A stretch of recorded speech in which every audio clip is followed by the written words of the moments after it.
এই দুনিয়ার পুরো জীবনটা এটা হচ্ছে লালসাময় একটা জীবন, লোভ, মরিচিকা, মায়াজাল। এই মায়াজালে আমরা আটকে আছি, ফলে মৃত্যুর কথা আমরা ভুলে গিয়েছি। পাগলের মতো ছুটছি, আরো টাকা লাগবে, আরো খ্যাতি লাগবে, আরো যশ লাগবে, আরো দাপট লাগবে। আমার এত টাকা দিয়ে কি হবে? এত সম্পদ দিয়ে কি হবে? এত ব্যস্ততা দিয়ে কি হবে? তোমার স্টপ, থামুন, অনেক হয়েছে। আন্না, থামুন, take a rest, take a breath, think about death, think that you have to go back to your Lord. একটু বসেন না, একটু ভাবেন যে আমাকে চলে যেতে হবে, চলে যেতে হবে। এই কোলাহল, এই ব্যস্ততা, এগুলো থাকবে, থাকবো না আমি। সাইয়েদনা ওমর ফারুক বলেছেন, মুতু ক্বাবলা আন তামুতু, মরার আগে একবার মরো। হাসিবু ক্বাবলা আন তুহাসাবু আলাইকুম, তোমার হিসাব নেওয়ার আগে তুমি একবার নিজের হিসাবটা করো না।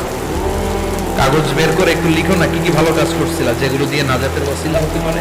1 2 3, আর কি কি আকাম কুকাম করছো দেখো না, লিখে দেখো তোমার অবস্থাটা কি। মরার আগে একবার মরো। মরার আগে খাটের মধ্যে শুয়ে শটান করে চোখ বন্ধ করে একবার মরার ভান করে দেখেন কেমন লাগে। চোখটা বন্ধ করেন আর ভাবেন আপনি নাই, কি কি হতে পারে ভাবেন। আপনার ছেলে মেয়েরা কান্না জুড়ে দিবে, আপনার প্রাণের স্ত্রী বিলাপ শুরু করে দিবে, বন্ধু বান্ধবের চিৎকার আর মাতম, স্থানীয় এলাকার মসজিদে ঘোষণা, অমুক এলাকার নিবাসী অমুক ভাই অমুকের ছেলে অমুক দুনিয়ায় নাই। সব আত্মীয়রা চলে আসবে, ফেসবুকে স্ট্যাটাস দেয়া হবে, সবাই সবাইকে জানাবে বিকাল 4টায় অমুক হাই স্কুল ময়দানে আপনার জানাজা। ছুটে আসবে, সবাই ছুটে আসবে আপনাকে শেষ বিদায় দিতে, গুড বাই জানানোর জন্য, আল ওয়াদা, বিদায় জানাতে আসবে সবাই। 4 তাকবীর দিয়ে আপনার জানাজা হবে, অশ্রুসিক্ত জানাজায় আপনার বিদায় হবে। কাঠের খাটিয়ার মধ্যে করে কাঁধে তুলে আপনারে কবরে নেওয়া হবে। আগে থেকে খুঁড়ে রাখা কবরটার মধ্যে আপনারে বিছিয়ে দেয়া হবে। বাঁশের কচি দিয়ে তার উপরে মাটির চাপা দিয়ে সব চলে যাবে। ভাবেন না একবার চোখ বন্ধ করে, this is the circle of life, this is the nature of life. এটা সবার হবে, আমার হবে, আপনার হবে। এত মায়া, এত ভালোবাসা কই যাবে? কেউ থাকবে না, সবাই আপনার অন্ধকার কবরে রেখে দিয়ে চলে আসবে। উপরে বাঁশের কঞ্চি, তার উপরে মাটির চাপা, অন্ধকার আর অন্ধকার।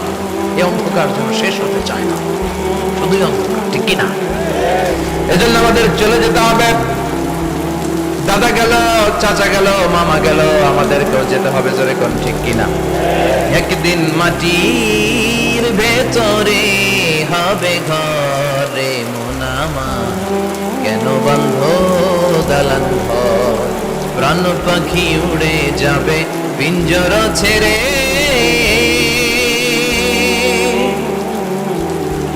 ধরা ধামে সবই রবে, তুমি যাবে চলে। বন্ধু বান্ধব যত, মাতা পিতা যারা সুত, সবই হবে তোমার পরে।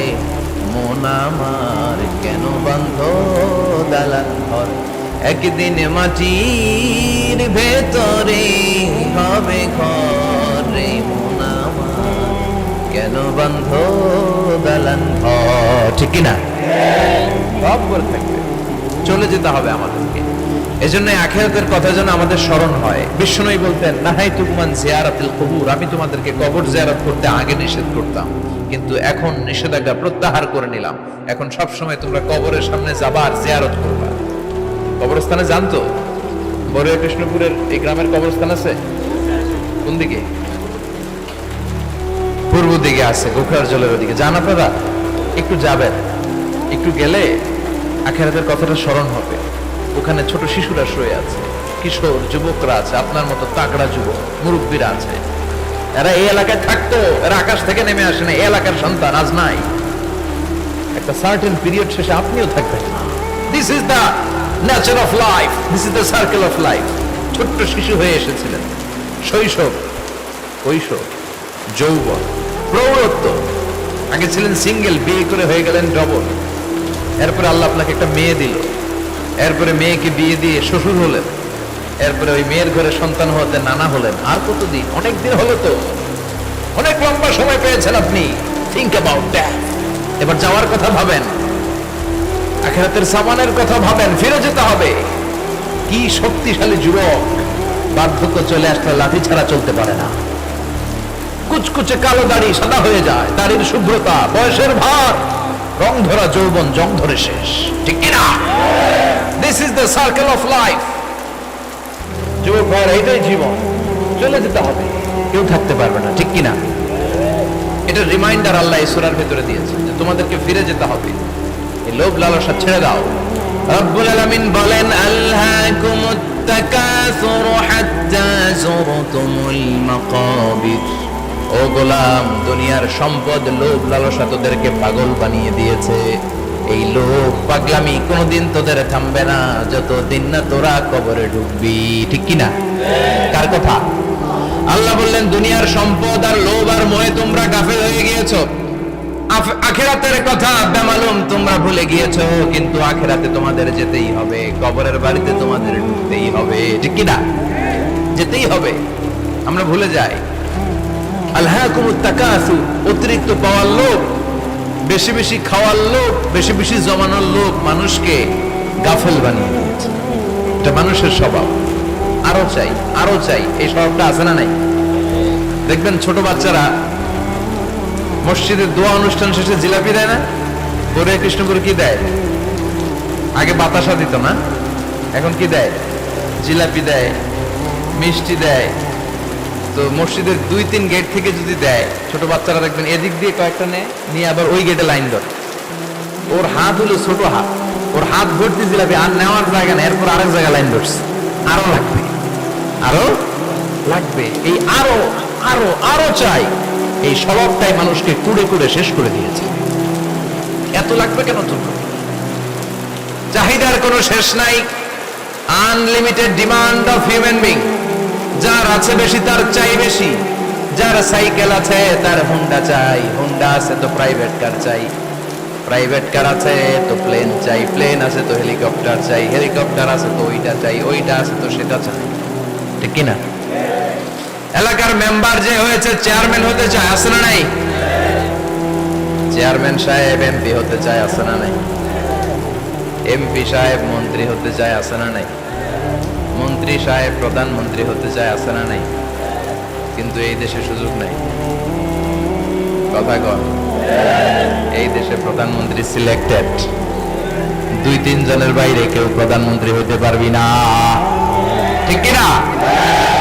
আমার এই জীবনে তো আমি 2-3 জনই দেখলাম। বেগম খালেদা জিয়া, মাননীয় প্রধানমন্ত্রী শেখ হাসিনার ছোট্টবেলা দেখেছি এরশাদকে, আমরা তখন ছোট। তো মানুষের চাহিদার কোনো শেষ নাই, যার আছে বেশি তার চাই বেশি। এজন্য বিষ্ণু বলেছেন, উনজুরু ইলা মান হুয়া আসফালা মিন, তোমার চেয়ে যে খারাপ আছে ওর দিকে তাকাও। ওয়ালা তানজুর মান হুয়া আ'লা মিন, তোমার চেয়ে যে ভালো আছে ওর দিকে তাকাও না, তোমার চেয়ে যে খারাপ অবস্থানে আছে ওর দিকে তাকাও। অনেকে নিজের অবস্থান নিয়ে সুখী না, এরকম আছে না নাই? আল্লাহ আমার এটা দিল না রে, ওইটা দিল না রে, পাইলাম না রে, কিচ্ছু হয় না, কি করবো জীবনে, হতাশ। আসলে আছে কিন্তু অনেক, কিন্তু শুকরিয়া নাই, টাকা, ঠিক কিনা? নিজের অবস্থান নিয়ে সুখী না, কিন্তু অনেক লোক আছে তারা আপনার অবস্থানে পৌঁছতে চায়। তাদের দিকে তাকিয়ে দেখেন, আপনি যে অবস্থানে আছেন এই অবস্থানে পৌঁছাটা অনেকের কাছে স্বপ্ন। তারা প্রতিনিয়ত সংগ্রাম আর স্ট্রাগল করে যাচ্ছে আপনার অবস্থানে পৌঁছতে, আর আপনি এটা নিয়ে সন্তুষ্ট না। শেখ সাদির নাম শুনেছেন? বালাগাল উলা কাশাফাত দুজা, এই কবিতাটা রচয়িতা, ইরানের বিখ্যাত এক কবি। উনি একবার আর্থিক সমস্যার মধ্যে দিয়ে সময় কাটাচ্ছেন, টাকা নাই, পয়সা নাই, পায়ে দেওয়ার মতো জুতা নাই। উনি খুব দুঃখ পেলেন, হায় রে, আমি ইরানের এত বড় কবি, আমার পায়ে দেওয়ার মতো জুতা নাই। দুঃখ ভরা মন নিয়ে রাস্তায় হাঁটতে বেরোলেন। হাঁটতে হাঁটতে হঠাৎ দেখলেন একটা লোক শুয়ে শুয়ে কাঁদছে, ওই লোকটার 2টা পাই নাই, পাই নাই। উনি সেজদায় পড়ে গেলেন, আল্লাহর কাছে ক্ষমা চাইলেন, আল্লাহ অনেক দিয়েছো, শুকর আলহামদুলিল্লাহ। এজন্য যেই পরিস্থিতিতেই থাকি না কেন আমরা কি করব? জোরে বলেন, কি করব? এজন্য কানাতু মিনাল ইসলাম, অল্পে তুষ্ট থাকার নাম হলো ইসলাম। সম্পদ লাগবে কিন্তু সম্পদের পাহাড় লাগবে না, ঠিক কি না? অল্প খান, অল্প পড়েন, অল্প জমান, অল্পের ভেতরে বরকত ঢুকায়া দিছে কে? দেখবেন যাদের সম্পদ অল্প তারা সুখী বেশি, জরিপে এটা দেখা গিয়েছে, অনেক সার্ভেতে এটা এসেছে, যারা সম্পদশালী এরা দুঃখী বেশি, এদের দুঃখ বেশি, টেনশন বেশি। খুব স্বাভাবিক, টাকা যার বেশি রোগ তার বেশি, টাকা যার বেশি টেনশন তার বেশি, টাকা যার বেশি ঘরে শান্তি তার কম। আছে না নাই? ঘরের ভিতরে অশান্তি, ছেলে কথা শোনে না, ছেলে টানে গাঞ্জা, মেয়ে করে পরকিয়া। আছে না নাই? স্ত্রী কথা শোনে না, ভালোবাসা নাই, ঘরটা জাহান্নামের টুকরা। রোগ বালাই, এক একটা হসপিটাল বিল পরিশোধ করতে মাসে 5 লাখ 10 লাখ। আছে না নাই? কিছু খেতে পারে না, ডাক্তার একেবারে ডায়েট মেনু বেঁধে দিয়েছে। Diet, very diet menu. এটা এটা এটা এটা কিছুই খাবেন না, শুধু গরু খাবেন না, খাসি খাবেন না, চিংড়ি খাবেন না, খালি ঘাস খাবেন। ইচ্ছে মতো ঘাস খাবেন, মানে ঘাস জাতীয় যত আইটেম আছে সব খাবেন। শাক খাবেন, সবজি খাবেন, সালাদ খাবেন। গরু, চিংড়ি, মুরগি, গোশত, ইলিশ কিছু খেতে পারে না। তাহলে রোগ বেশি, খাওয়ার মজা নাই, ঘরে সাংসারিক শান্তি নাই, খালি বেড়া মার বেড়া। ঠিক কিনা? কিন্তু সম্পদের পাহাড় গড়েছে। আর অল্প যারা খায়, অল্প পড়ে, রিক্সাওয়ালা, কুলিওয়ালা, অল্প বেতনের চাকরি, কিন্তু হক হালালি মেনে চলে, দেখবেন শান্তি আছে অনেক। হ্যাঁ, বাসা ভাড়া দেয়, ফ্যামিলি চালায়, বাচ্চাদের স্কুল বিল, এরপরও মাস শেষে 1-2 হাজার টাকা হাতে থেকে যায়। আর ওর প্রতি মাসে 10 কোটি টাকা ইনকাম, তারপরও ব্যাংকের ঋণ আছে না নাই? সুখ কারে বলে? কিভাবে আপনি সুখকে ডিফাইন করবেন? সুখ তো টাকায় কিনা যায় না, শান্তি টাকা দিয়ে হয় না, শান্তি দেওয়ার মালিককে। শান্তি আছে অল্প খেয়ে শুকর করার মধ্যে, শান্তি আছে আলহামদুলিল্লাহর মধ্যে। চিল্লায় বলেন ঠিক কিনা? এজন্য অল্প খাবো, অল্প পড়বো, অল্প জামাবো, অল্পের ভেতরে বরকত দিয়েছে কে? দেখেন, ধনী ভাইরা খেতে পারে না, কিন্তু রিক্সাওয়ালার কি সমস্যা হয়? রিক্সাওয়ালারা সব খেতে পারে, কুলিওয়ালা, দিনমজুর, এরা একেবারে স্লিম সুঠাম দেহি, মেদহীন পেট, পেটে কোনো মেদ নাই, ভুড়ি নাই। আর কোটিপতিদের মেদ আছে না নাই?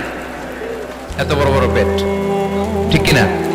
আমাদেরও পেট আছে, তবে হালাল পেট। এটা হারাম টাকা দিয়ে এই ভুড়ি বানাই নাই আমরা। ছেলে বলেন ঠিক কিনা? রিক্সাওয়ালা, কুলিওয়ালা নিজেও নামাজ পড়ে, বউও নামাজ পড়ে, বাচ্চাটাও নামাজ পড়ে, রিক্সা চালায় আর জিকির করে লা ইলাহা। রিক্সাওয়ালা, কুলিওয়ালা, নিজেও নামাজ পড়ে, বউও নামাজ পড়ে, বাচ্চাটাও নামাজ পড়ে, রিক্সা চালায় আর জিকির করে লা ইলাহা। রিক্সাওয়ালা, কুলিওয়ালা নিজেও নামাজ পড়ে, বউও নামাজ পড়ে, বাচ্চাটাও নামাজ পড়ে, রিক্সা চালায় আর জিকির করে লা ইলাহা।